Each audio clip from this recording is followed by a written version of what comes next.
Queridos amigos, estimem ver-vos todos vivos, pá, e bem vivos. Não fiques comigo. É? Eu Assim? próprio não posso dizer o mesmo. Esta sessão é um acaso, como tudo na vida.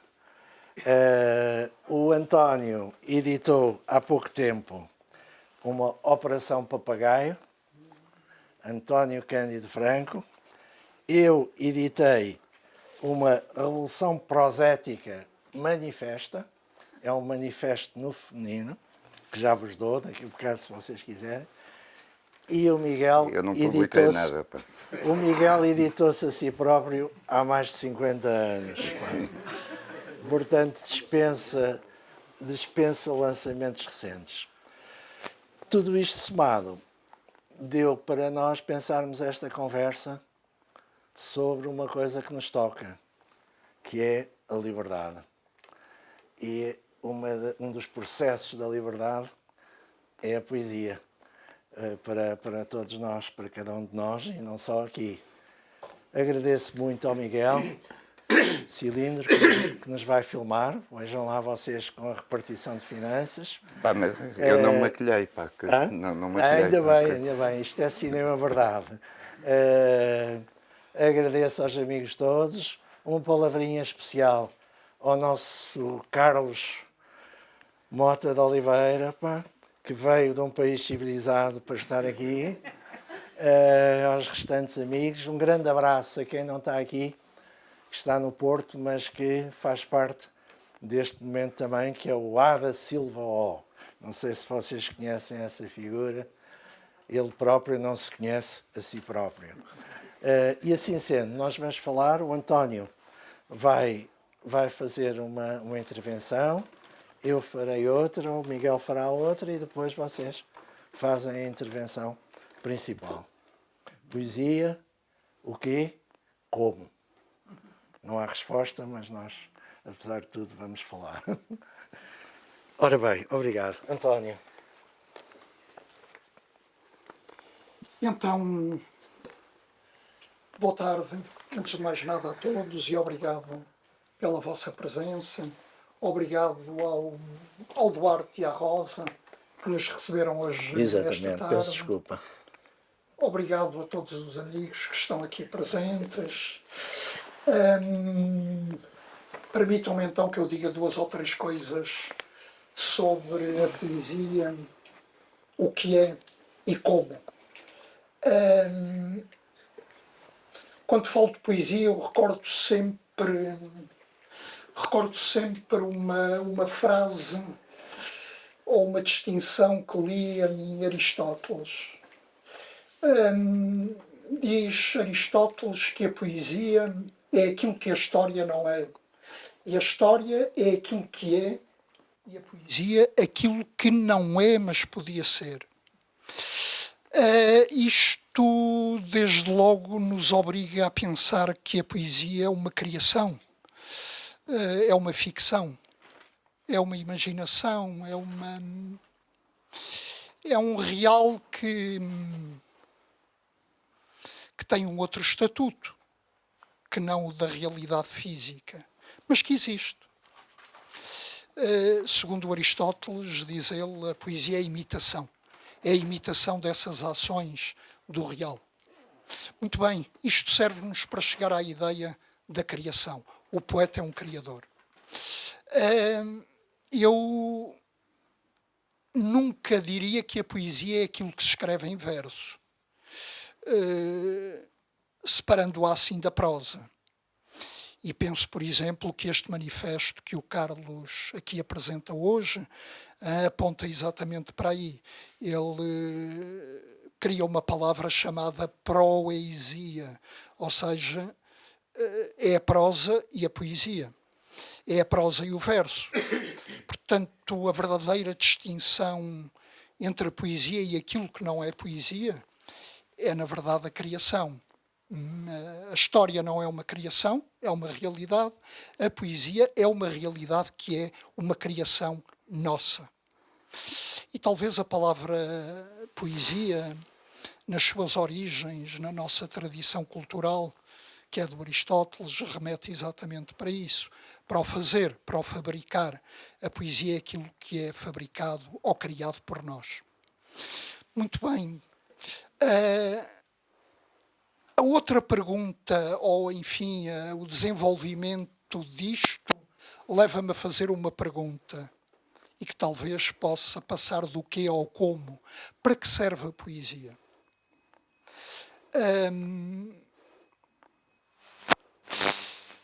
Chegados aqui, penso que precisamos de fazer uma distinção entre sociedades do presente e sociedades arcaicas do passado. É possível que o serviço que a poesia presta, o serviço social, digamos assim, que a poesia presta nestas duas sociedades, seja muito diferente entre si. Nas sociedades arcaicas, a poesia, de facto, constituía a própria sociedade. Eu diria que era o alicerce da própria sociedade. Era a poesia, esta criação permanente, em que assegurava um laço social em toda a comunidade. Eram sociedades poéticas, em que todos nós éramos poetas. É possível pensar as sociedades arcaicas, as sociedades que não conheceram o Estado e que foram estudadas pela antropologia desde o início do século XX, não é? Marcel Mauss, até a antropologia dos dias de hoje. Essas sociedades têm sido estudadas e provavelmente a poesia poderá servir como um elemento importante para o conhecimento do seu funcionamento. Nos dias de hoje, a poesia não tem o mesmo serviço, nem tem o mesmo papel nas sociedades do dia de hoje. Por uma razão muito simples, é que essas sociedades ganharam novos valores, puseram em movimento uma dinâmica diferente. Surgiu a economia, por exemplo, surgiu aquilo que chamamos a dominação, a hierarquia e a exploração económica, a escravatura. Há todo um conjunto de uma dinâmica social que surgiu nas sociedades modernas, chamemos-lhe assim, ou que se modernizaram, e que acabou por remeter a poesia para um papel cada vez mais secundário e cada vez mais lateral, colateral, secundário, no fundo. Nessas sociedades, que são sociedades que não são poéticas, são sociedades que são económicas, são sociedades que são hierárquicas, são sociedades que conhecem a dominação, são sociedades que não têm valores poéticos. Nestas sociedades, para que é que serve a poesia? E para usar uma expressão conhecida de um poeta que nos é quase contemporâneo, Hölderlin, para que é que serve a poesia em tempos de miséria? Porque, na verdade, é disso que se trata.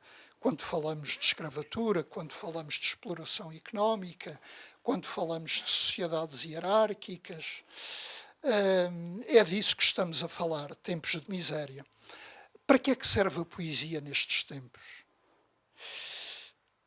Penso que a resposta poderá ser: a poesia serve para submeter a esses valores. É uma possibilidade.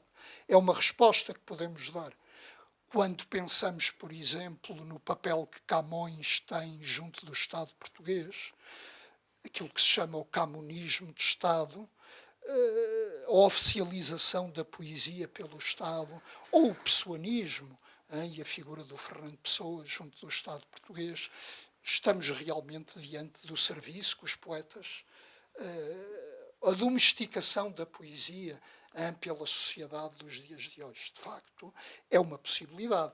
Quando os poetas querem vender muitos livros, e por poesia já sabem, eu posso entender um pouco aquilo que nós também designamos por literatura. A literatura hoje desempenha, no fundo, aquele papel criativo antes que eu comecei aqui por falar.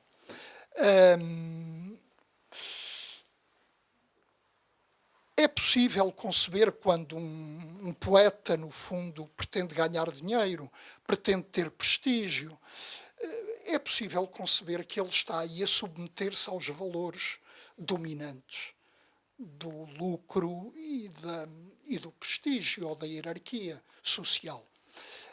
Mas a poesia, o papel da poesia não é apenas esse também. É possível conceber que a poesia também tem um papel de insubmissão ou de revolta contra os valores da ordem social atual. Ou seja, tendo em atenção os seus valores próprios, a poesia não aceita e não submete aos valores que não lhe são próprios. E, portanto, enceta um trabalho de revolta e de contestação da ordem social. Talvez esta seja a melhor resposta à pergunta que Hölderlin formulava. Para que serve a poesia em tempos de miséria? Exatamente para não se submeter e para poder perspectivar uma alternativa em relação às sociedades do dia de hoje. Já muito próximo de terminar, eu diria, há formas de contestação poéticas que são distintas entre si. Não precisamos de conceber apenas uma forma de contestação à ordem dos dias de hoje, à ordem social dos dias de hoje.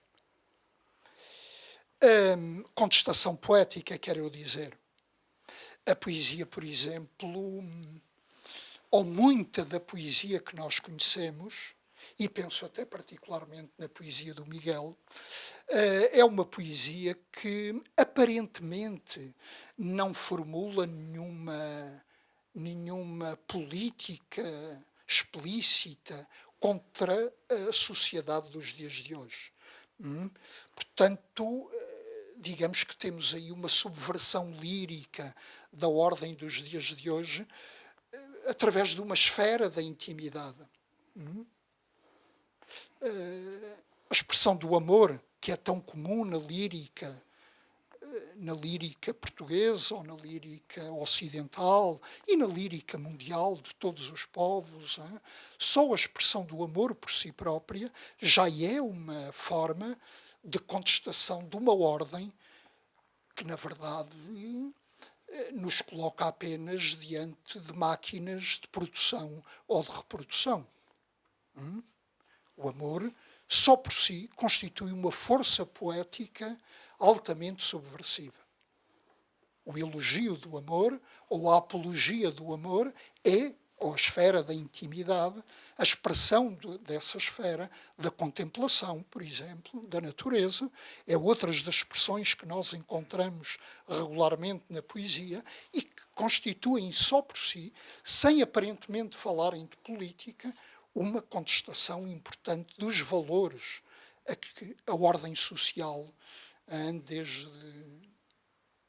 desde os tempos modernos, digamos assim, desde as sucessivas modernizações a que a sociedade esteve sujeita, nos deu e nos colonizou com esses valores. Mas a poesia também pode assumir outras expressões de contestação, não apenas esta. E, de facto, nós temos, por exemplo, expressões em que o prazer da palavra constitui uma energia importante que, de alguma maneira, contesta a ordem social.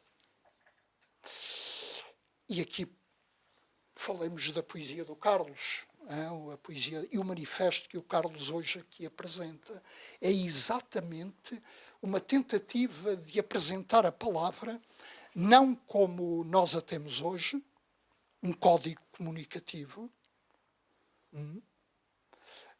mas que nos serve de vínculo social para os grandes valores da sociedade de hoje, a economia, a guerra, mas é um valor em si próprio, é um valor criativo, a palavra como criação. Reparem que nós, chegados a este ponto, podemos aqui estabelecer uma relação curiosa entre duas palavras que nos mostram perfeitamente o que é a poesia e o que é a sociedade de hoje. O Carlos propõe no manifesto dele o verbo. A sociedade de hoje propõe-nos a verba. Mudamos apenas uma letra e é o suficiente para percebermos o que é a poesia e como ela se opõe à sociedade dos dias de hoje. O Carlos trabalha com o verbo, não com a verba. Portanto, trabalhar com o verbo em si próprio, esse trabalho já é em si mesmo uma profunda contestação daquilo que são os valores da sociedade do dia de hoje. Portanto, o prazer da palavra constitui algo importantíssimo nesta formulação de uma contestação à ordem de hoje através da poesia. Finalmente, um terceiro campo, haverá outros, muitos outros, que podemos inventar ou detectar, mas é o último de que eu falarei muito rapidamente, a paródia. A paródia constitui outro dos campos importantíssimos com que a poesia trabalha e de alguma maneira foi aquilo que eu pretendi fazer com a Operação Papagaio. A paródia é um trabalho com as palavras, mas um trabalho que se apropria dos discursos comuns e vigentes, digamos assim, com os próprios discursos da sociedade dos dias de hoje, com a verba, conseguindo mostrar através da paródia, da duplicação desses discursos, a inanidade, o vazio, o ridículo que neles existe. E, portanto, constitui também um campo importante com que a poesia tem trabalhado, desde a comédia, desde a sátira, dos gregos e dos latinos, que, de facto, essa apropriação dos discursos dominantes constitui uma dinâmica poética de contestação ao social. Penso, por exemplo, no humor negro do surrealismo, que tanta importância teve na contestação do social. O próprio Carlos, que está aqui conosco, Mota de Oliveira, tem trabalhado muito neste registro da apropriação dos discursos, também no prazer do verbo. Este abecedário que ele aqui tem, o abecedário grotesco, é exatamente o abecedário, mas é o abecedário não que é ensinado na escola como código que nos vai permitir uma socialização nos valores da verba e não do verbo, mas é um abecedário inteiramente dedicado ao prazer, livre da palavra. Liberdade constitui outra palavra fundamental da poesia. Chegados aqui, eu acho que da minha parte já lancei aqui muitas pistas para uma futura conversa a ter. Muito obrigado.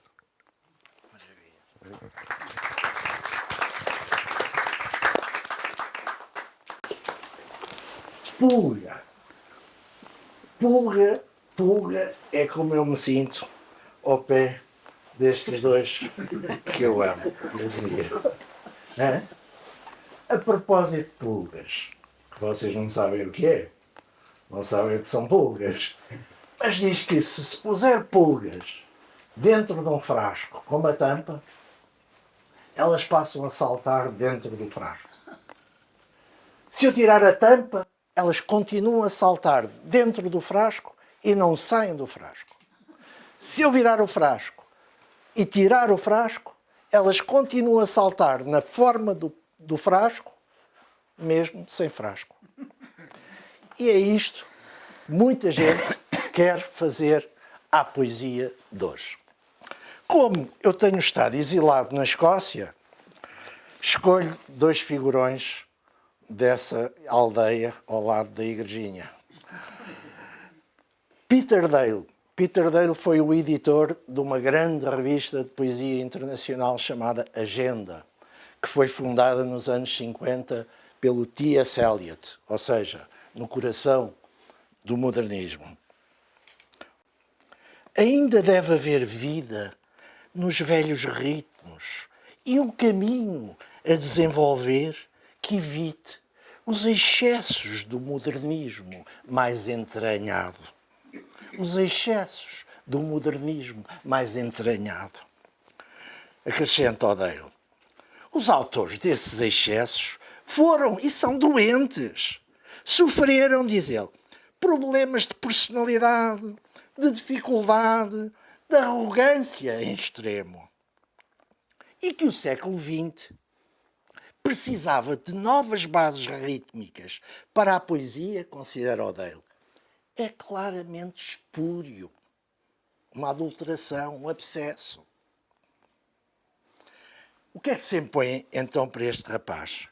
A confiança que derivava do velho contrato entre o poeta e os velhos princípios formais. Os velhos princípios formais.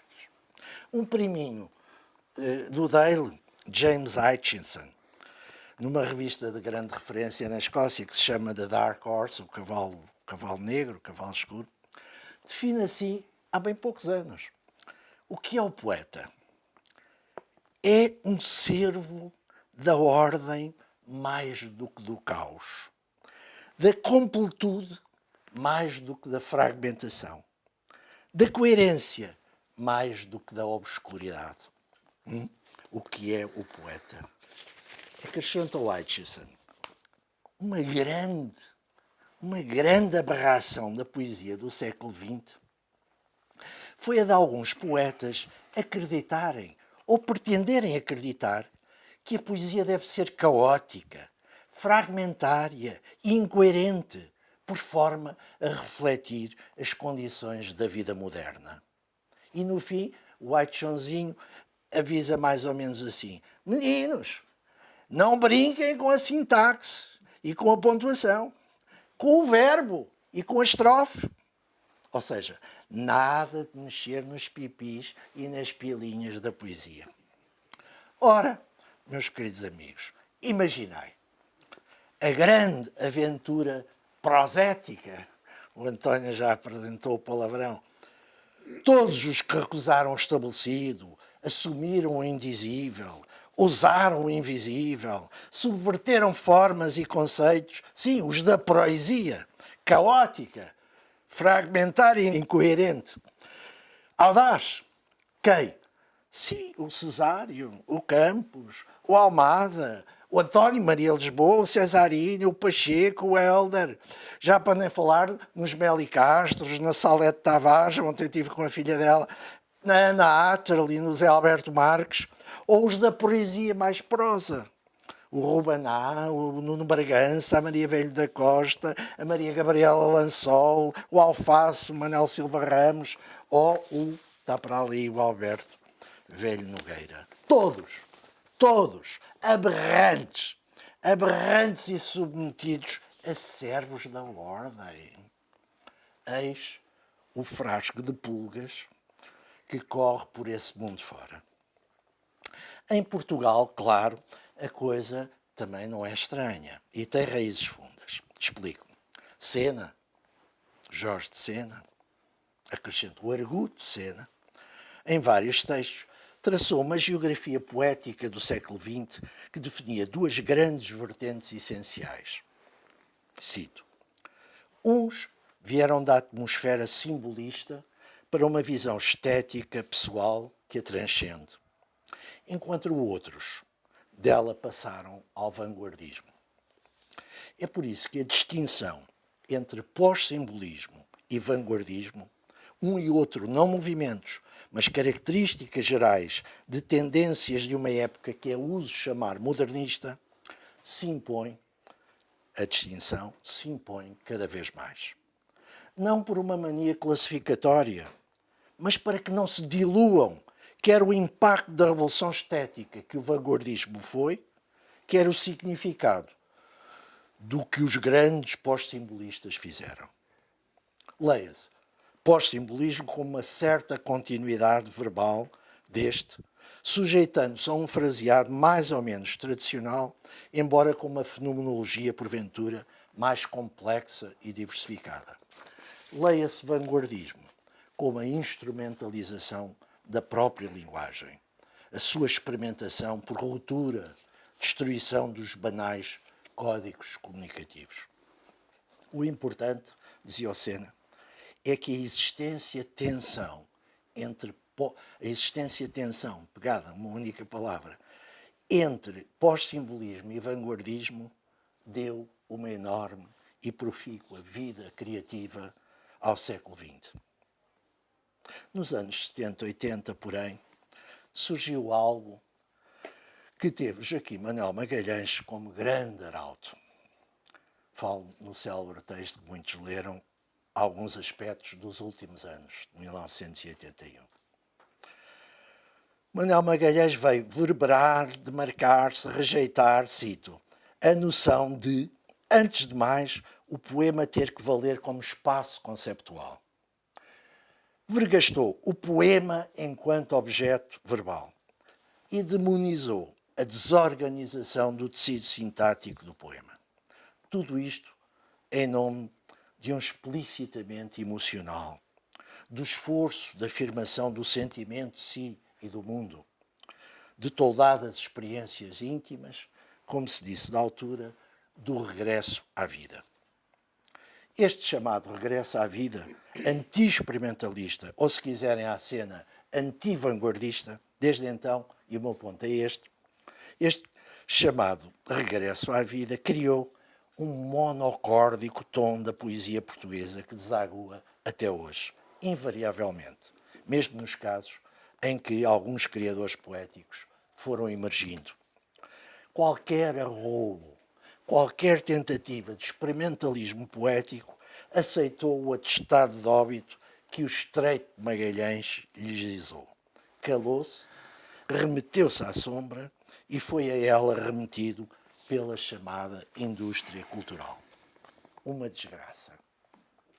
Repito, o importante em cena era a permanência daquela tensão entre pós-simbolismo e vanguardismo, ambos componentes do modernismo. A questão é que essa tensão, que tanto enriqueceu a criação do século XX, foi empobrecida nas décadas recentes pela anulação de vanguardismos, pelo abandono e estrangulamento das suas desnormas, ou como o velho Nogueira, que ainda não é tão velho como isso, chamou a destruição, reconstrução, desconstrução obrigatória em poesia. Abandono e estrangulamento, mais ou menos abafado pelo regresso à vidinha, mas seguramente pela chamada indústria cultural, que tão bem foi embalando esta vidinha. Quanto a esta dita indústria, que tão bem embala o frasco das pulgas, quanto a ela, são bem-vindos, da parte do meu órgão central, são bem-vindos os recentes raivosos, como esse Diogo Vaz Pinto, que devia estar aqui, não está, para a gente lhe dar uns murros, que ele gosta bastante de dar a porrada. Guerrilheiros por dentro das nesgas do Tasco, bombardeando como podem denunciatas, clientelagens, castracionismos reinantes, fustigando-os de peito aberto enquanto leem, releem, trasleem, muitas vezes com a aspiração de não estarem a comprar, a carimbar, a vender. Do pai, filho da mãe, da suprema teoria poética em português, António Maria Lisboa. A crítica é a forma da nossa permanência. Criticar é a nossa função positiva. Nós somos a negação e a negação da negação. Uma literatura sem crítica não é literatura, é lápide. Por isso o comércio e as múmias tanto se afincam em estrangulá-la à crítica. Sim, raiva. Raivosos. Raiva. Mas é a vontade que tudo isto dá. Raiva é uma denúncia, um escarro, um monte de esterco atirado, mesmo sem saber às vezes se acerta ou se acerta onde. Raiva, contudo, não chega. É, a seu modo, um rebaixamento à lama. O que é aquilo tudo? Balofas sumidades, potências pardas, editores canalhas, tretas de prémiozinhos, trocos no bolso do poder, etc. e tal, merece é desprezo. Prezarmos, isso sim, o cheiro a pólvora que ascende do campo onde se cantam novas abordagens, onde se revolvem as linguagens no estertor, se contorcem palavras dentro das palavras, letras contra letras, formas sem forma nem reforma. O que alguns de nós provavelmente já temos. Sobretudo hoje, em que as linguagens, mesmo sem criadores, já se revolvem caoticamente a elas próprias. Pernas abertas à beira do caminho para serem esventradas à vontade. Rabos alçados à espreita de esgarça, parece a capa de um livro do Carlos. Cavando constantemente as tumbas do que sobre elas se vai estatuindo. Há, nesta sala aqui, pessoas que acham que o Sam the Kid é o maior poeta do século XXI. E os outros são todos poetas de karaoke. Poetas de karaoke. Poetas de karaoke. Por tudo isto se deve proclamar, e aqui fica proclamado, que é necessário, absolutamente necessário, absolutamente, muitas, várias novas vagas de vanguardismo, de experimentalismo, de rupturas, destruição, reconstrução, desconstrução, chame-se o que se quiser, na poesia portuguesa. Com criadores prontos a bem passar sem serem lidos. Vendidos nunca. Comprados, impossível.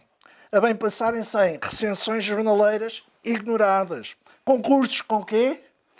Prémios. O quê? O quá? Prontos, sempre prontos e melhor, desejosos da derrota irrevogável. Mas sobrar-te-á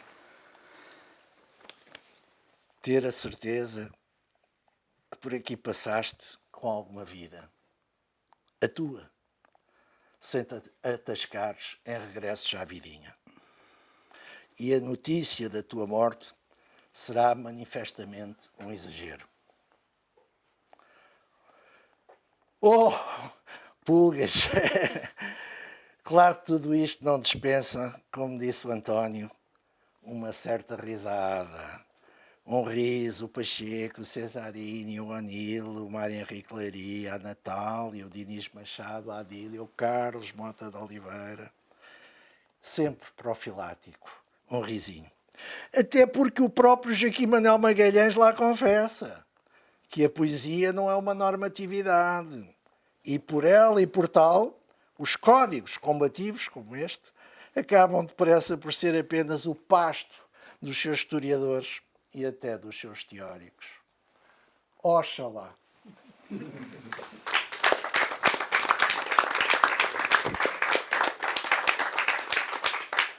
Perceberam que tudo isto tem um ritmo, não é? O António, a minha palhaçada e agora sim o Miguel que vai Eu devido ao adiantado da hora levantar isto ao cosmos. E ao adiantado da minha idade peço licença, ou não peço licença, se tu preferes, fico sentado. Espero que me ouçam na mesma. Tu não tens público. E é mais, penso que é menos vanguardista, mas é mais convivial. Não estou aqui. É mais pós-simbolista.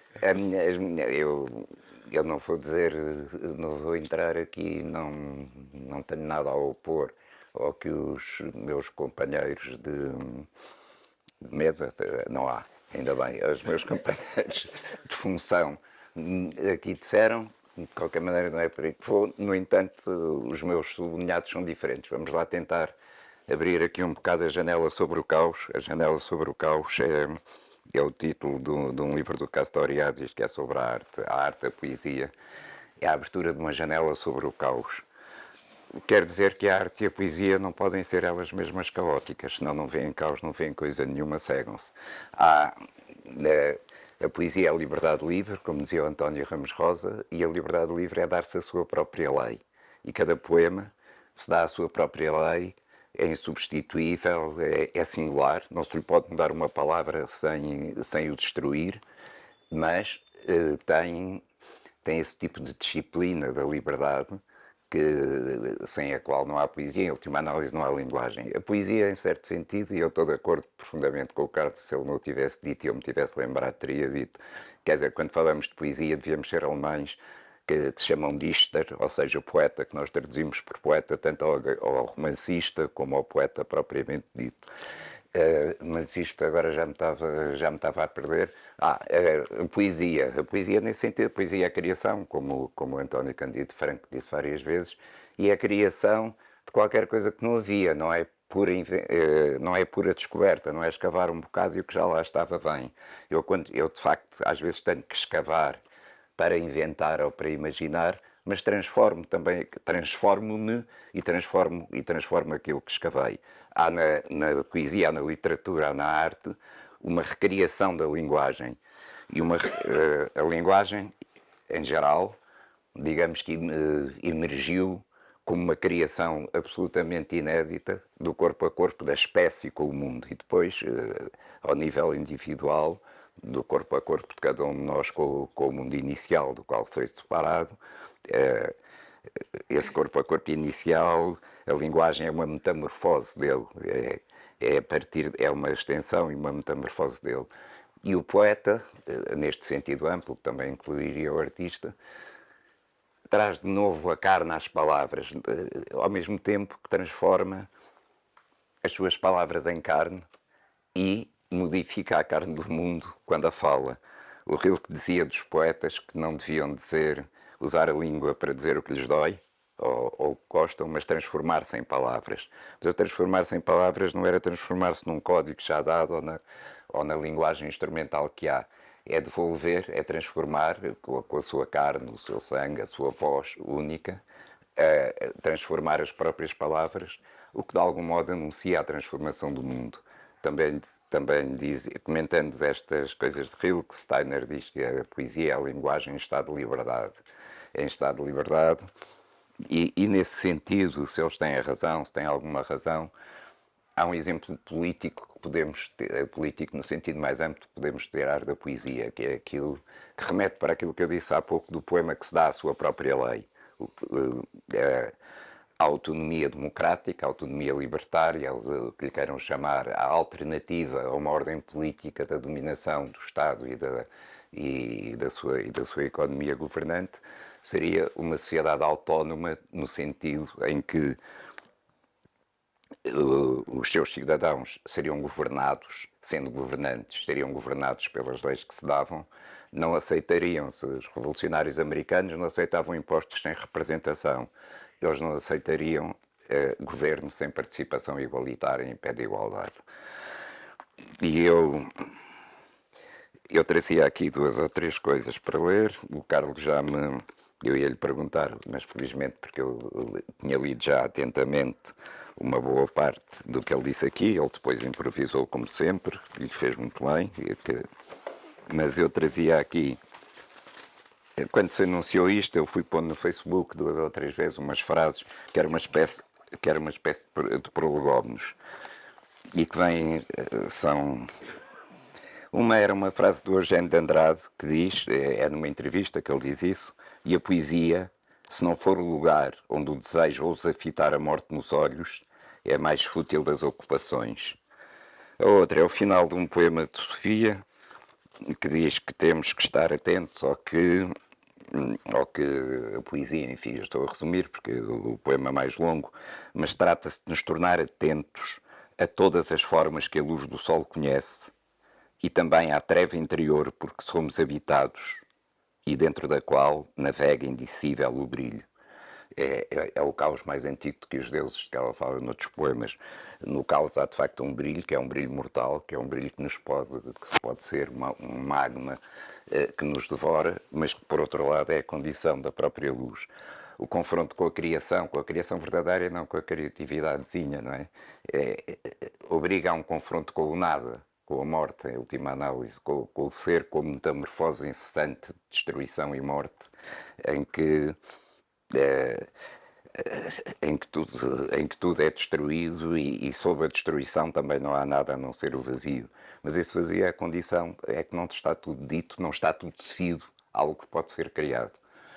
E eu iria por aqui. Por isso é que é muito difícil para mim. Eu acho que houve manifestos importantes, o Manifesto Anti-Dantas, que além do mais é divertidíssimo, do Almada. Foi pena o Carlos não o ter recitado aqui com o talento de comediante que também tem, de comediante no bom sentido, não é? Quer dizer, de comediante no sentido do Diderot, do retrato do comediante. Mas há outros mais importantes. Os manifestos de surrealismo esses são um caso limite, porque ao mesmo tempo que são um programa, uma declaração de intenções, eles próprios já são poemas também, o que se pode dizer alguns do Dantas. Mas o problema da poesia é que não se compadece muito com executar programas, ainda que generosos, ainda que ideais já feitos. Não há... A poesia vale a pena quando uma arte poética anterior não a contemplava. Quer dizer, nós não podemos, mesmo que quiséssemos, não conseguiríamos, e se conseguíssemos seria ao fim de tudo, arranjar uma fórmula, um tema que nos dissesse o que é poesia, o que não é poesia, como é que se deve fazer um poema. Mesmo quando eu digo que é uma janela sobre o caos, ou que há uma visitação do caos, um olhar, um confronto do desejo com a morte no poema, isto tudo é verdade, mas não me diz como é que eu hei de fazer o poema. E não tenho instruções a dar, nem a mim próprio, nem aos outros poetas. Uma vez mais, a Sofia diz que no poema, por acaso está a falar da pintura, mas era a mesma coisa, está a falar do Arpad Zenes, e diz que a arte dele é a atenta invenção do que foi dado. E se é a atenta invenção do que foi dado, essa invenção não é dada a priori, não é dada antes de ser, não é uma espécie de pescada que antes de ser já o era. Agora, depois há as condições, é mais ou menos condições intramuros da poesia, como eu lhe chamei. Depois há condições extramuros, que o Carlos e o António Cândido não podiam deixar de referir, mas que não é tanto não aparecer um grande poeta, ou não aparecerem vários grandes poetas, ou não... É o tipo de sociedade em que nós vivemos, é a subordinação de tudo a uma economia governante que não ignora mais nada e que reduz a arte a um papel meramente ancilar, servil ou decorativo, e que portanto, nem sequer... E hoje cada vez menos, hoje cada vez menos, porque a decoração para as artes a coisa ainda passa, mas para a poesia estão-se completamente marimbando, quer dizer, é melhor fazer umas coisas no TikTok ou naquele do Musk, pá, que é o mais conhecido, ajudem-me lá. Twitter. Ao fazer um Twitter, ou a dizer sentimento, manifestar uma indignaçãozinha, manifestar um estado de espírito e tal, e ficar muito contente consigo e com os outros e tal, que são umas bestas, já se sabe, mas apesar de tudo vale a pena do que este trabalho, e é por isso boa parte, há uma parte importante da poesia recente, eu não estou muito, que peca precisamente por isso e cai cada vez mais nos bons sentimentos, na autenticidade, entre aspas, que é o dizer o que sinto. Epá, mas isso não parece, este poema não está muito bom. Não, mas é o que eu sinto, é a minha verdade, é bom. Para mim, a boa poesia é isto. Quer dizer, isto parece anarquia no mau sentido, não é? Porque não há critérios, não há elaboração de juízo nenhum. E isto é a destruição, e ao contrário do que aquilo que eu citei do Rilke há bocado, que é transformar, sim senhor, tu sentes isso tudo e sentes coisas boas e más e coisas negativas e destrutivas, agora transforma lá isso em palavras e transforma-te com elas, não papagaios só, isto para pegar no teu termo. Agora, mas as condições fundamentais, era preciso um sistema, uma paideia, uma formação que inclui educação, mas não é só uma formação, socialização individual e coletiva completamente diferente para que esta poesia entendida como janela que se abre sobre o caos, como exploração da treva interior e abertura à luz e tentativa infinita de dizer o brilho que é indicível e que, sendo dito, fica sempre por dizer, era um sistema completamente diferente, que seria necessário. Não é tanto, porque há bons poetas, eu trazia, quando citei aqueles todos, também quando anunciei, por minha parte, retomando os postos do Carlos, isto, também de uma poeta recentíssima, podia ser minha filha, não é? Que é a Rita Taborda Duarte, que começa um poema que diz: "Ó bem que existe Deus, ou a poesia com que o demolimos, batendo repetidamente a língua no céu da boca." Isto está tudo o que eu aqui disse e melhor dito, não é? Quer dizer, porque é o problema da criação. Deus é um nome, o Eduardo Lourenço diz isso algures, não é? Quer dizer, o que se oculta sob o nome de Deus é a criação. Nós territorializamos em Deus, pomos-la fora. A criação existe, é uma formação de compromisso sintomática, como se diz em psicanálise. Há aqui uma formação de compromisso, porque a gente reconhece a criação, mas recalca. Quer dizer, atribui-a de uma vez por todas, a criação está feita, e nós agora só temos que repetir, ou copiar, ou obedecer à criação. E aqui é de facto o contrário. A criação, tanto para o bem como para o mal, não está feita. A criação também nem sempre é bela, a criação monstruosa. Se nós pensarmos na guerra moderna, se pensarmos na geração anterior à minha, no nazismo, no stalinismo, aquilo foram criações históricas, aquilo não tinha precedentes, foram criações históricas monstruosas, mas foram criações, não foram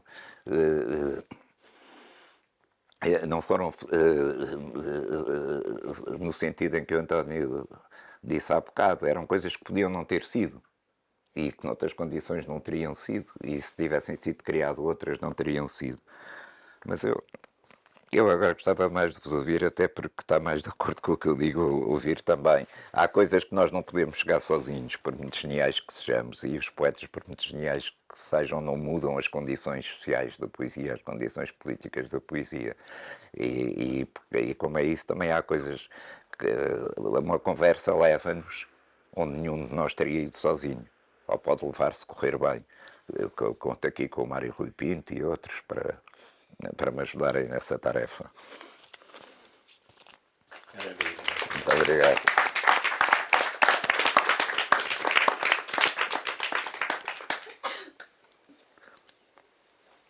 Levanta-te e fala. Não se levanta. Nosso Carlos, que nos fez o favor de vir aqui, dar-nos lá uma palavrinha, uma coisa.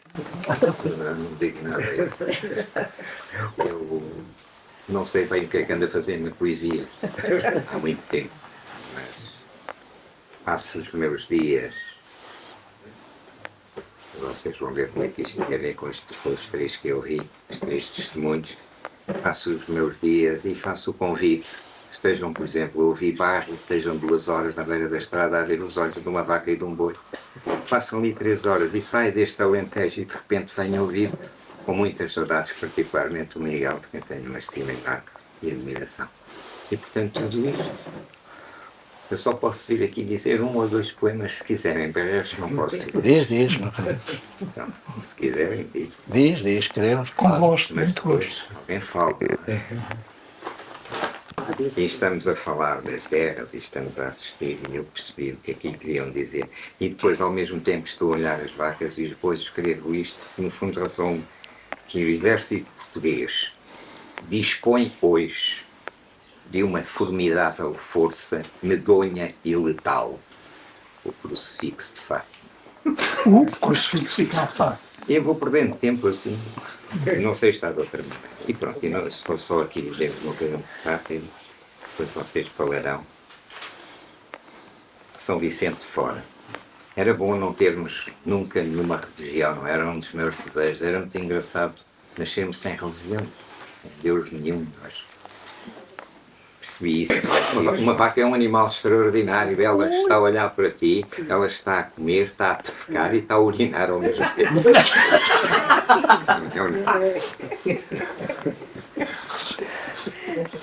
Muito bem. E segundo parece, Carlos, as vacas e os bois dormem em pé. Não se chegam a deitar. As vacas deitam. Os cavalos é que não. Deitam-se. Os cavalos é que não se deitam. Os cavalos não se deitam e quando se deitam é sinal que estão doentes. Eu sou o teu pai, deixa-me só dizer, não tem nada a ver com isto. Eu adorava estar com o Miguel, eu conheço o Miguel há 50 mil anos. 50. Não tenho TikTok nem nada disso, estou no século II e III. Mas adorava estar a ouvi-lo. E eu adormecia, e eu só via na fala para aí. Muito obrigado. Muito obrigado. Vocês. Está a dizer disparate. É, Não, eu já.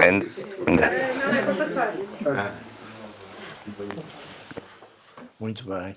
é o caso em que a poesia não só é para despertar, como é para despertar o sono. Para acordar, para acordar. O sono é o trabalho do poeta. Muito bem. Vocês falam da poesia enquanto expressão da liberdade, de alguma maneira. Mas o que é que a poesia tem de dor? Tem de? Para cada um de nós. Dor? De De dor. À partida nasce da melancolia da linguagem, se quiserem assim um chavão. Nós, quando aprendemos a falar, arranjamos potencialidades novas, etc., mas ao mesmo tempo somos cortados de um corpo a corpo imediato com o mundo, que das duas uma, ou é um terror absoluto quando a coisa corre mal, ou então é o paraíso, é o estado oceânico, não é, que se diz, em que nós somos tudo. Quer dizer, não há o eu a dizer que sou tudo, ou quero ser tudo, ou tudo a dizer que ser eu. É um estado de omniessência, mais do que de omnipotência, é um estado de omniessência. E a poesia, em certo sentido, e toda a linguagem instrumental ou instrumentalizada, não dá por isso. A poesia, quando eu disse há pouco que visa voltar à carne do mundo, da qual é uma transformação por nossas interpostas pessoas, tem essa nostalgia e essa melancolia pode chegar ao ódio. Quer dizer, o ódio que muitos poetas, ou que aparece na literatura recorrentemente, à própria palavra, que é um ódio paradoxal, porque a denúncia da insuficiência da linguagem dentro da linguagem passa para mim por essa espécie de luto, se quiseres, original, que marca a nossa entrada individual na linguagem. Carlos. A poesia pode ser um encontro, e esse encontro pode ser doloroso, não é? Essa creio que é uma dimensão. Nós, através da poesia, chegamos aos tais indizíveis, dizermos os tais indizíveis, e isso pode criar um estado profundamente doloroso. Eu suponho que sei do que falo. Depois, há uma dor por ausência, porque nós queremos dizer tudo sobre tudo e de todas as formas, e nesse todo encontrarmos o nosso caminho. E o termos a sensação de que não conseguimos fazer isso também pode ser o que se chama uma dor. Finalmente tivemos, eu e o António e o Miguel, de certo modo, estivemos a falar na poesia com uma linguagem incomunicável, ou pelo menos que não tem quaisquer propósitos comunicacionais. No sentido da verba, não é? No sentido utilitário. Mas acredito que haja dor se não conseguirmos cumprir essa função comunicacional, pelo menos connosco próprios, não é? Se não conseguirmos reconhecermos naquilo que fazemos, ou naquilo que queremos fazer, ou naquilo que queremos fazer e não conseguimos. Isso. Agora, a dor, como Deus, é um tema. E a dor é absolutamente componente e matéria-prima da felicidade também, não é? No sentido da felicidade, não como uma coisa que se encontra, mas como uma coisa que se busca. E essa busca pode ser extremamente dolorosa mas é como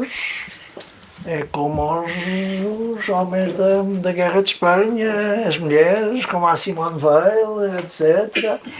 Venha a dor, não é? Porque isso faz parte do caminho. A nossa querida Simone Weil, que era miúdo, e mesmo assim fez questão de lhe darem uma espingarda e ela nem no céu conseguia acertar. Mas é essa julgo que é. Mas a dor é uma coisa que nos ultrapassa, portanto, com certeza que há muitas coisas. António? Assim como a poesia. Não é? Eu acho que pegava um bocadinho também nesta ideia do Carlos. E quando a pergunta foi formulada, aquilo que me veio à cabeça foi uma passagem freudiana em que o Freud diz que nas linguagens arcaicas os opostos não se distinguiam. Nós hoje distinguimos muito a dor do prazer. São duas atividades totalmente opostas. Mas há línguas e há sociedades que não distinguiram a dor do prazer. Tem o mesmo termo para as duas Tem o coisas. mesmo termo. Para o alto e para o baixo, para a dor e para o prazer. Portanto, quando tu falas de dor, provavelmente também estás a falar do prazer. E quando eu falei do prazer, também estava a falar da dor. Se virmos a coisa assim, a dor é uma componente importantíssima da vida. Talvez ontem, quando falávamos do medo e do pânico, novamente é preciso incorporar essas coisas na própria experiência da carne do mundo, como disse o Miguel, e assumi-las com consciência, olhos abertos. Eu gostei muito da pergunta da Mara, agora lembrei-me do Álvaro de Campos, sentir tudo de todas as maneiras, isso é a dor, independentemente da dor como tema ou como motivo, quando se enuncia isto não se está a atingi-lo, quer dizer, está-se a procurá-lo, está-se a transmitir essa experiência de uma maneira sensível, encarnada ao longo de todo o poema, mas essa dor de partida é reveladora do desejo, e isto também tem a ver com o que o António acabou de dizer. Com a melancolia ou a depressão, que hoje se fala tanto, quer dizer, pode ser reveladora se conseguir olhar nos olhos, conseguir olhar vazio, pode ser não, é reveladora de outro desejo, de outro horizonte, e isso, a dor é ineliminável, porque essa coisa da Organização Mundial de Saúde, eu peço desculpa às Pedite e à Cândida, que são médicas e estão aqui, dizer que a saúde é o completo bem-estar psíquico, social e ainda outra coisa qualquer, psíquico, social, deve ser moral, mas não sei, é qualquer coisa assim, não só é utópico como é perverso, porque, quer dizer, a dor não dá bem-estar. E um bem-estar que ignora a dor é um bem-estar profundamente mórbido, não é? E além disso, mesmo em termos funcionais, seria muito pouco prático nós não sentirmos dor, termos sempre bem-estar. Há uma doença no sentido etimológico desta palavra que faz parte da saúde e que é um passo da saúde. Mas se eu me enganei, vocês corrijam, quer dizer... Vocês corrijam. Uma vez na Suíça ouvi uma expressão a propósito de responder à pergunta que hoje é tão normal em português e em Portugal: tudo bem? E a pessoa dizia: tudo bem, seria um nazismo feliz. E acredito, sim. Portanto, não, tudo bem. Eu desculpem-me fazer assim muito rapidamente. Eu acho que falámos aqui de poesia. Estão aqui várias pessoas como o Pedro. Vocês têm uma luta política e são pessoas empenhadas em lutas sociais. A habitação, questões de organização. Era interessante confrontá-los e vocês... O que é que vos diz a poesia? Como militantes práticos do terreno, do dia-a-dia, o que é para vocês a poesia? Por exemplo, o Carlos é um poeta, e é um poeta que assume apenas, como ele disse, ele está fora O Platão pôs os poetas fora da cidade, provavelmente por aquilo que o Carlos acabou de dizer.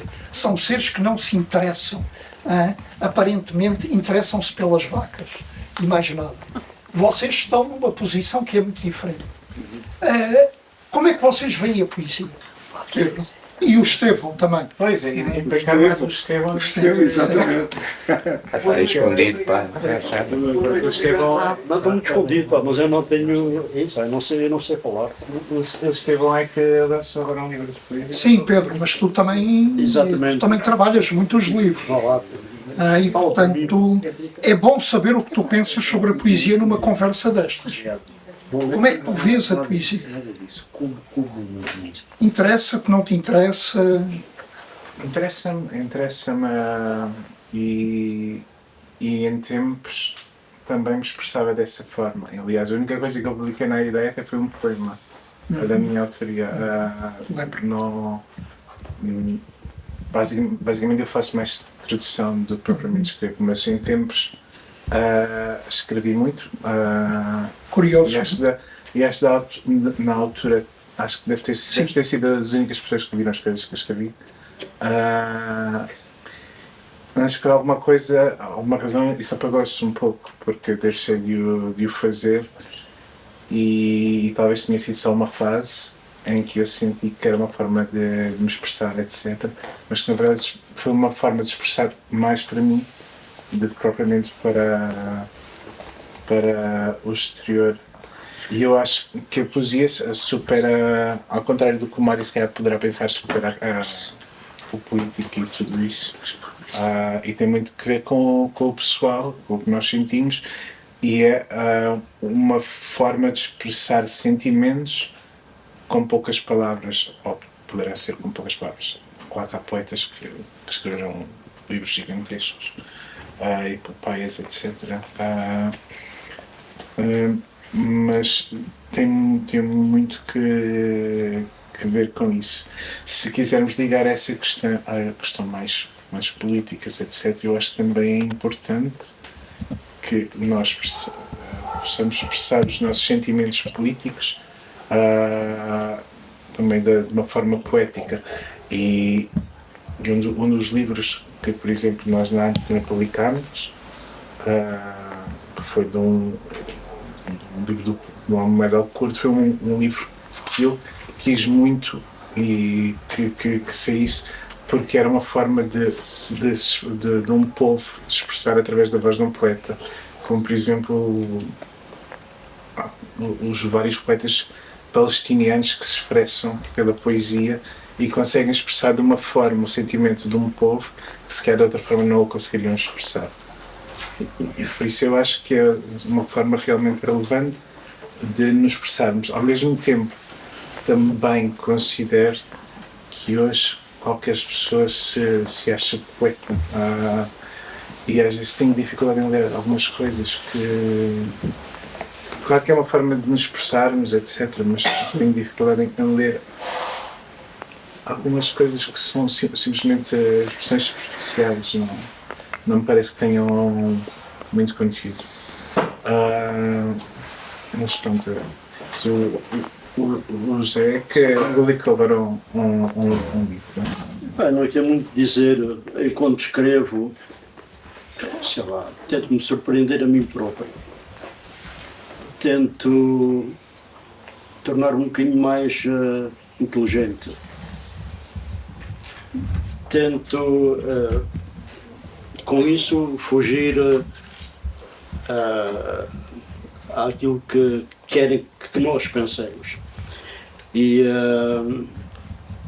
como anarquista, é inevitável que aborde temas que me interessam, não é?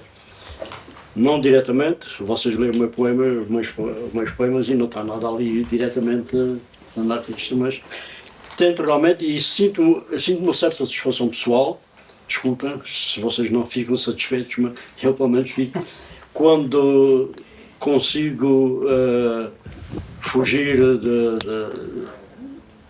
do pensamento hegemónico Isso para mim dá muito prazer. E depois há a minha procura constante daquele sentimento que não consigo exprimir aqui, não sei se vocês sabem o que é, esse sentimento poético, que vem das palavras, vem daquilo que se encontra e que dá-me a mim um certo prazer. E depois, gosto de jogar com as palavras, procurar. Os meus poemas não têm um tema, o tema vem mais tarde. Vou escrevendo e depois é tal questão, vou vendo, afinal, o que é que eu estou aqui a tentar dizer. E faço uma das opções, a tal opção dos jogos estou a jogar comigo próprio, estou a descobrir a mim próprio e estou a tentar transmitir isso aos outros. São técnicas que vêm sei lá, do meu background surrealista, talvez. E anarquista, faço uma combinação dessas coisas. Não sei muito bem o que é que poderei dizer mais sobre isso, mas a poesia às vezes não é fácil, uma poesia não é para entreter, isto é, naturalmente pode entreter. Há poesia muito bonita, mas grandes poetas portugueses e coisas, mas não, a mim não me dizem nada porque não chegam a coisa nenhuma e é uma coisa que estão muito dentro deles próprios e não conseguem sair um bocadinho para fora. Isso é pena. E há muita imitação também, há pouca originalidade, a meu ver. E isso é cansativo muitas vezes. Mas a tal poesia, um poema, é como quase um pequeno tratado de qualquer coisa, sei lá, político, filosófico, ou qualquer, não sei. Mas a poesia, dizia o George Steiner, uma coisa difícil também, tem que se procurar, tem que se investigar, afinal o que é que está a querer dizer e coisa. Não é para um mero entretenimento, não é? Tem que haver mais qualquer coisa. Transcender qualquer coisa. Estão a fazer compreender? Compreender? Sim. Estou a querer dizer alguma coisa? Sim. Mas é bom que a poesia é uma ciência exata, não é? Quer dizer, em certo sentido é a criação, é tudo isso, mas é uma ciência exata. E é o exemplo de um poema que tu não podes mudar ali uma palavra. Em muitos dos poemas não podes mudar uma palavra, senão aquilo vai tudo por água abaixo. É uma exatidão sui generis diferente e que tem a ver também com o lúdico, que o jogo não é só, o jogo mesmo não é só entretenimento. A Sofia gostava-me de citar o Goethe, de uma frase que eu não sei do Goethe onde é que ele disse, que é: o ócio é o trabalho do poeta. O ócio é o trabalho do poeta. E quer dizer que uma das condições sociais da poesia seria alargar o ócio neste sentido, o ócio não preenchido, o ócio que temos que preencher sem ser com produtos pré-formatados, sejam comunicacionais, sejam outros. E isto é importante, se eu não... porque isso depende, já com o Mário, é o que se entende por entretenimento, porque há coisas que aparentemente são só lúdicas, e são só lúdicas, mas têm muita força. São um convite à viagem, como o poema do Baudelaire, são um convite à mudança, são um paradigma de ação diferente, instauram uma relação com o mundo diferente. Queria só dizer, eu gostei de uma frase que Carlos disse, que é quando eu escrevo uma frase, primeiro disse: a poesia tem que me surpreender, ou seja, é qualquer coisa que eu não conheço, me aparece, não é? E depois você escreve uma frase, mas também não sabe o que é aquilo, e depois vai construindo, portanto é uma descoberta de qualquer coisa que eu tenho, mas não sei o que é. Quer dizer, eu percebi, quer dizer, achei que tinha isso. E eu sinto prazer nisso, sim, porque eu ao mesmo tempo estou a fugir daquilo que, sei lá, do banal, do tradicional, do poder, do próprio poder, do próprio sistema. Isso para mim é muito importante. E é verdade que começa em muitas pessoas, é o meu caso e provavelmente o teu também, e sei que não é novidade nenhuma isto, que muitas vezes o poema começa por ser uma espécie de ritmo, ainda sem palavras, uma espécie de ritmo surdo, há ali uma coisa qualquer que insiste.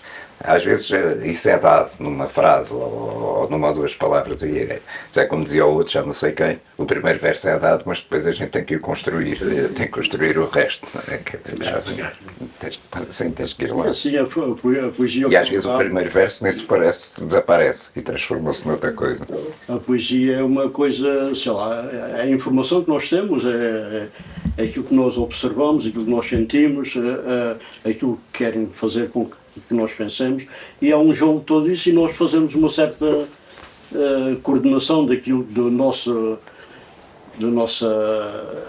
daquilo que cá temos dentro, não é? E de uma certa maneira que nos satisfaça a nós próprios. Mas damos voz a qualquer coisa que não tinha, que é essa insistência, o ritmo surdo. Por exemplo, está ali o Carlos Mota de Oliveira, que é mais novo que eu, e portanto quando eu tinha 18 ele tinha 15 ou qualquer coisa assim, e estava naquela fase adolescente de grande turbulência libidinal, mas nada daquilo tinha nome. E então ele transformava aquilo em jogos de palavras, que as coisas que ele escrevia nesse tempo ainda agora vinham dessa coisa sem nome, que de algum modo o atormentava e que ele depois transformava em jogo, ao mesmo tempo, como era um bocadinho sentimental para nós os amigos, aquilo era um desabafo, porque ele era muito infeliz, mas depois escrevia aquelas coisas que nós nos partíamos a rir com sentido lúdico. Olha, eu não sei se vou dizer uma asneira, mas tudo aquilo que nós estamos a dizer, a impressão que tenho é que é assim uma pálida imagem daquilo que a poesia terá sido. Eu na minha intervenção, idealizei um bocadinho uma sociedade onde a poesia constituía o alicerce ou o vínculo social de todos os seres humanos dessa sociedade. Talvez através do teatro vivo. Eu aqui não estou... já não eram as sociedades sem Estado, não é? Quer dizer, não... O ritual é uma coisa anterior ao Estado. Há sociedades com linguagem e as sociedades, por exemplo, que a antropologia do Pierre Clastre trabalhou, são sociedades que já têm uma dinâmica social uma linguagem até muito instituída. Sim, mas... E dá-me ideia que todo aquele vínculo social é construído através do... Ela é o grão falar. Agora aí o problema. Vínculo jurídico entre todos eles. Mas que é poesia, no fundo, dá-me ideia. Mas a lei não é. Quer dizer, isso é tudo verdade, mas não há Estado, também não há escrita nessas sociedades. Não, escrita, penso... Não há escrita. É tudo. É oralidade. Não quer dizer que não haja, por exemplo, pintura rupestre. Sim, mas o que eu estou a dizer é que o grão falar, que fala ao Clastre, aquilo é de facto o vínculo social, como tu dizes, mas é a lei, é a instituição. Não é improvisado por cada um. E é dito cerimonialmente. É o ritual poético. Dá-me ideia. É um ritual poético. Tem que ser aceito por todos. Isso. É uma poesia. É a poesia de todos. É a poesia coletiva, digamos. Do código. É o comunismo. Mas é o comunismo poético e mítico, porque quer dizer, a grande ruptura que há em certa altura e que nos permite hoje pensar a autonomia é a descoberta de que a lei é convencional. Que os antepassados está muito bonito, sim senhor, são muito respeitáveis, mas nós não recebemos a lei dos antepassados. A lei é convencional, a lei somos nós que a damos e podemos mudá-la. Nunca a daremos perfeita, não podemos viver sem lei nenhuma, mas quer dizer, mas somos nós os responsáveis. Há aqui um sentido trágico e de finitude que é a única coisa em que a gente não está de acordo, ou pelo menos estamos a formular as coisas de maneira diferente.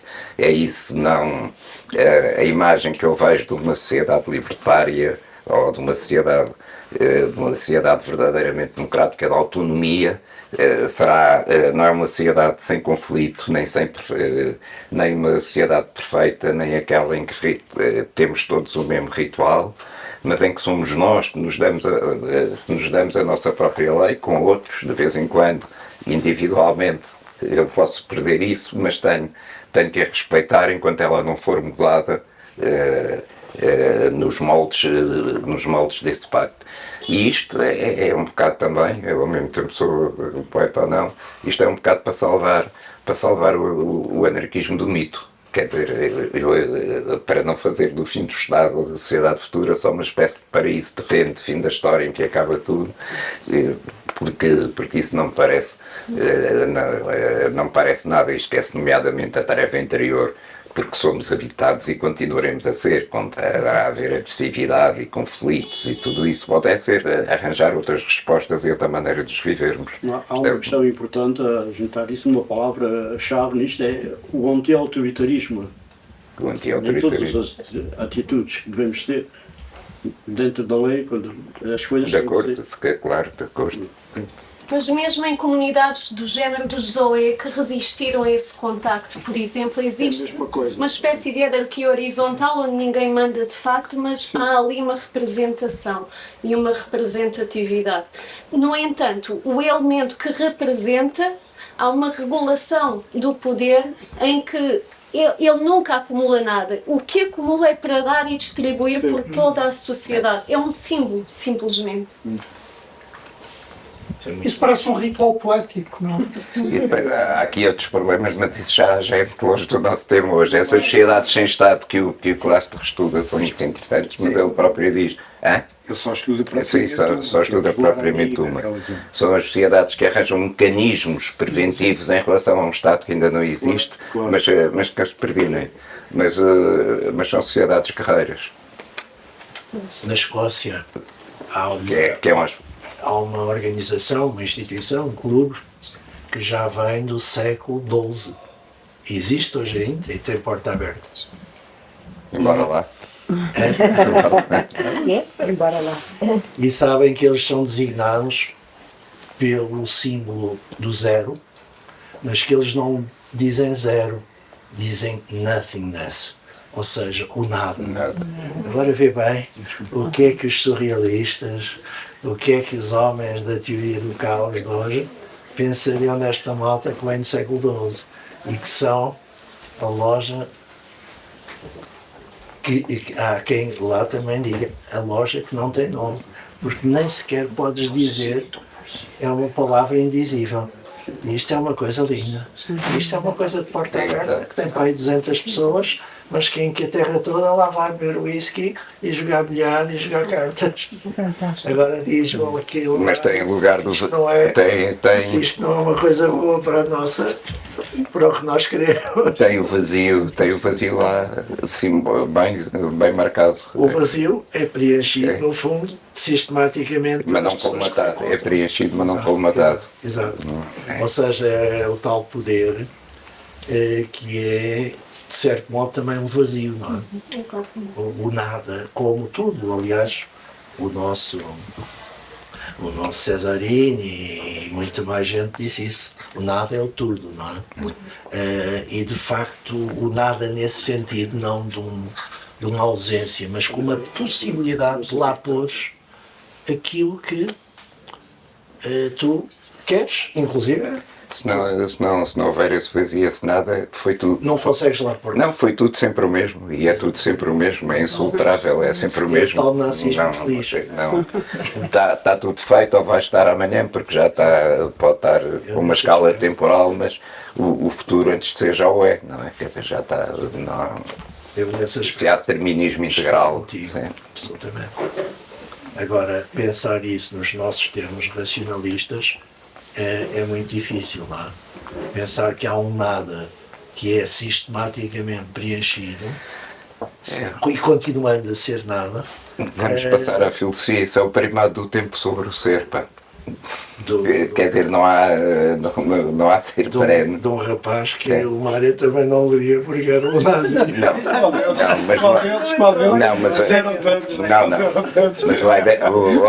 O Heidegger não vai tão longe. O ser no Heidegger é primeiro. Aliás, toca. Não ouvimos a Ana Paula Guimarães, não nos quer dizer nada. Nossa Paulinha. Não seja um adorei esta ideia de nada. São horrorosos, não é? pessoas. Eu já me sentei com os nothingness em Essa quilos. nada é fantástico. O tempo não é nada, o tempo não é nada propriamente, não há nada que seja o tempo, mas não há nada que não seja sido pelo tempo, quer dizer, não há permanência, não há substância do tempo e não há substância do ser, o tempo é maior. Eu não consigo. O Lourenço disse isso uma vez, eu se tivesse escrito, escrevia tempo e ser e não ser e tempo, porque é este primado. E aqui há, e ele também fala no lugar impossível de Deus, ele depois fazia muitas cerimónias oficiais e muitos discursos poemas, quer dizer, ou de circunstância, mas tem 2 ou 3 coisas. O lugar impossível de Deus, que não é preenchido, não é? Que é o lugar da criação, e esta ideia do tempo, do primado do tempo, digamos assim. Olha uma oferta que o nosso Carlos trouxe do seu país civilizado. Obrigado. Uma empadinha. Obrigado. Foram feitos hoje. Terá ido. É uma conversa igual. São empadinhas. Não, só um bocadinho. Alguma vez Não, eu percebi. Cada vez mais. Alguma vez vocês foram a uma sessão para uma sessão de poesia para com esta. A poesia tinha de ser a crítica incorporada. Não só vieste, pá. E não é só crítica social no sentido imediato. Pode ser. Não só vieste, como.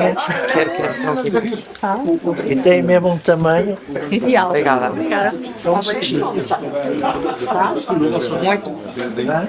Obrigado. Agora, eu tenho uma divergência antes de para acabar com o Carlos, que é a propósito do Diogo Vaz Pinto e dos raivosos, dos enragés. É verdade. Pá. Quer dizer, porque eu sou como o Cesarini, nunca fui adepto das comunidades práticas de pregar com pregos as partes mais sensíveis da matéria. Eu pus essa para te estimular. Olha, já agora deixem-me convidar-vos daqui a uma semana. Hoje mesmo? Sim. Bora ver as vacas. Dei-te uma empadinha. Vamos ver as vacas. Não, no dia 5 de Abril. É sábado. Às 6 da tarde, no Titanic do Romero. Eu vou lançar um livro. Temos feito disparados, estão convidados se quiserem ir. Às 6 da tarde. Entrada livre. O Titanic é junto É no Castro Pereira. É no Manuel João Vieira. E quanto em que dia? É 2,8. Vejam lá se quiserem, que deve ser em Só se houverem padres. Uma última palavra. Obrigado a todos. Duarte e Rosa, onde é que eles estão?